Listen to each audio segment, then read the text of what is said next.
As you probably know, there has been some major balance changes to Warzone, and so now there's actually quite a few options for the loadouts you want to use, and for once I can actually say we have a balanced meta in Warzone.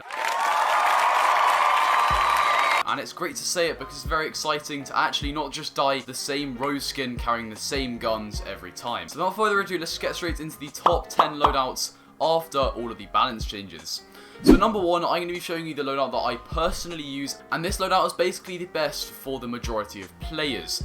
Now this is the Amax and the COD Warzone MP5, the Modern Warfare MP5, or the Bullfrog. Now I'm personally using the COD Warzone MP5 because of its time to kill. I'll show you a chart quickly here. It has roughly a 70 milliseconds quicker time to kill than the Bullfrog. I'll put the exact milliseconds here, and a slightly quicker one than the Modern Warfare MP5, and I can control the recoil. That's the only reason I use it, for that quicker time to kill. However, someone in my squad does use the Bullfrog, and he also has used the Modern Warfare MP5, so they are all perfectly viable. I'll show you the builds quickly on screen. So your Amax build is as follows. You have your monolithic suppressor, you have your Zodiac barrel, then you're going to have your VLK 3x optic, of course with a T-pose reticle if you have it. I personally love it, some don't but I do. Then you have your Commando foregrip, then you have your 45 round mags, and that is it. Then for your COD Warzone MP5, you're going to have your agency suppressor, you're going to have your 9.5 inch task force barrel, which is for that speed and the bullet velocity. Then you're going to have your field agent foregrip because it does have a decent amount of recoil. Then you're going to have your Stanag 50 round drum because drums help you get that ADS time increase. And then finally you're going to have your Restock because again your strafe speed is going to be absolutely insane. Now there is one adjustment you can make to the COD Warzone MP5, that is if you cannot control the recoil, get rid of the Restock and instead put on something like a Microflex LED sight, as a thin holographic, as simple as it sounds, does actually help with the recoil a lot. Now the builds for the other two, I'll quickly put a screenshot so it doesn't take too long. Here's the Modern Warfare MP5 build. And then here is your Bullfrog build. Okay, so once you've got these, we're going to move on to the next class. Now the next class I'm going to say is probably the next most viable class, being the Krig and the same secondaries as before. Now the Krig is a slightly easier to use gun as it has basically no recoil, it has 15 more rounds, and I suspect it's a lot more user friendly for, I'd say, everyone who's from brand new to the game to even the pros. Now the build is on screen as I'm going to keep talking about it, so its GTK isn't actually too different to the Amax, and because of the fact you have no visual recoil, so you have your axial arms 3x, which has much more zoom than the VLK 3x on the Modern Warfare guns, so you have that added with your no recoil, meaning this is going to be a great long range AR, especially for newer players, and more experienced players are also going to benefit because they can focus on getting headshots. Now the secondaries are the same because it still covers a lot of the long ranges, and so I don't think I need to add or subtract any different secondaries. I will quickly show the screenshots again for them, but only briefly. There are timestamps if you want to get the exact ones. COD MP5, Modern Warfare MP5, and the Bullfrog, please do take screenshots as you go. Now next up is something that I did not add in the last one, which is the Stoner. Now this gun has always been on my radar since the original nerfs of the DMR because it has actually been very viable and its time to kill is pretty close to the Amax. I'll show a graph here with the exact milliseconds, and what's good is because it's an LMG, it is great for long ranges with that large mag size you're going to get. And according to a new video released by JGod recently, comparing all of the new long range options, the Stoner does almost 2,250 damage per mag, compared to the Amax's roughly 1,600. Now this is actually quite a lot, and so without reloading you can get a lot more kills, which is effectively the point, that if you're in quads, the Stoner might be better than the Amax's 45 rounds. The other benefits is that you're going to get a slightly faster rounds per minute, as well as slightly more bullet velocity from the Stoner compared to your Amax. However, the Stoner is not for everyone, as the Amax does still tank and has a lot of damage. And so you can give this a go with the build on screen.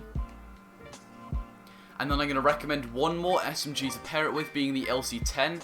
So this gun is a slightly longer range SMG than the others, as you can see by this graph here. And the reason I'm including this is because LMGs are great for medium to long range, but not so at short range due to its bad mobility, and so having the LC10 is going to allow you to have that fast time to kill, which means compared to an MP5 or a Bullfrog for instance, you're going to have that advantage of being able to outgun them at the longer ranges, where your stoner cannot do it.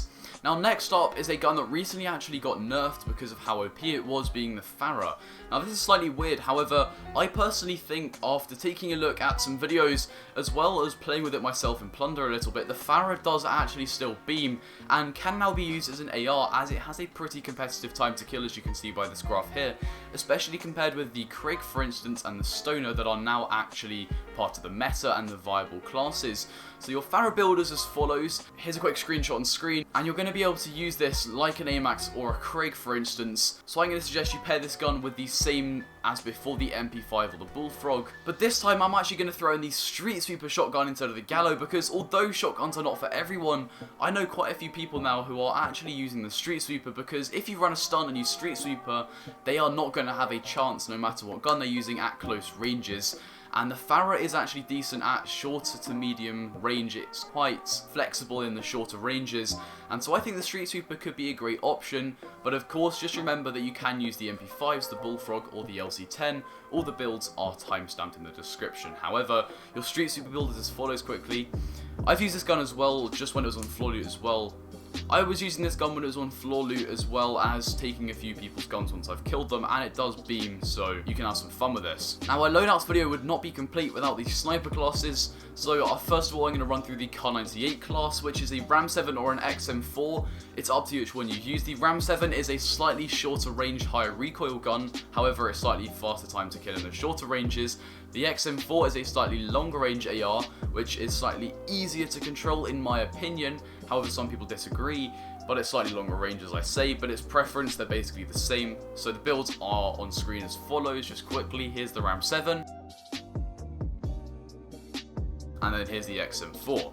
So once you've taken these down, the Kar-98 build is as follows. The Kar-98 is a solid gun, and as I'm sure you all know by now, you can go pretty aggressive with this. That's why I'm including it as the first sniper class, because as if I was sniping, I picked this class because I can probably be as fast paced as I am now with my ARs.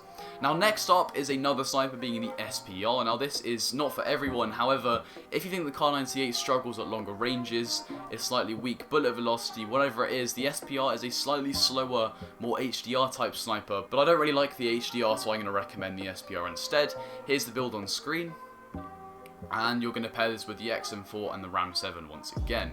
Now our last three classes are going to consist of your Ghost class, your Restock class, and your fully loaded Ghost class. Now your Ghost class and your Restock class are going to consist of the AR or the LMG that you picked of choice, and then you're going to pair this with a single psych-off pistol. Build is on screen while I'm talking. Then you're going to Ghost, which has your heartbeat sensor and your C4 or Semtex, and then when you Restock, you're going to have your stuns and your Semtex or your C4. Personally, I use C4, but it's up to you. Now, one of the more important classes is the fully loaded class. Now, this class is important to me because in the late game, if you land in and you get your Zone 5 free loadout, you don't want to be on the radar, you don't want to mess up your whole team's position by giving yourself away, and so getting this Ghost class can be very clutch. So I'm going to recommend you use the Grau fully loaded and the single psych-off pistol, due to the fact the Grau does not have recoil, it's just gone. Disappeared. The Grau build is as follows. You have your mono suppressor, you have your Archangel barrel, you have your 60 round mags, you have your VLK 3x optic, and then finally, of course, you have your fully loaded perk. However, you do have some choice. You can also use an Amax fully loaded class, where like the Grau fully loaded, you're just going to remove the Commando foregrip from the build before. I'll show a quick screenshot. And then your single psych-off build is just the same as the Ghost classes, and with the fully loaded, of course, for both of them, because I don't think a foregrip's necessary when you could get away with 150 light ammo, especially if you're not going to be using it for long. And in the end game, more ammo is more important than slightly less recoil. So overall, these are the top 10 classes. You have your ARs and your LMGs, you have your snipers, and then finally you have your Ghosts and your Restocks. It's up to you. Personally, I'm using the Amax, however, it's such a good balanced meta at the moment, it's really up to you. So thank you guys so much for watching this video. If you've used any of these classes, please tell me down below which one you used, as well as leaving a like and subscribing to the channel. But yeah, so thank you guys again so much for watching, and I will see you in the next one. Goodbye.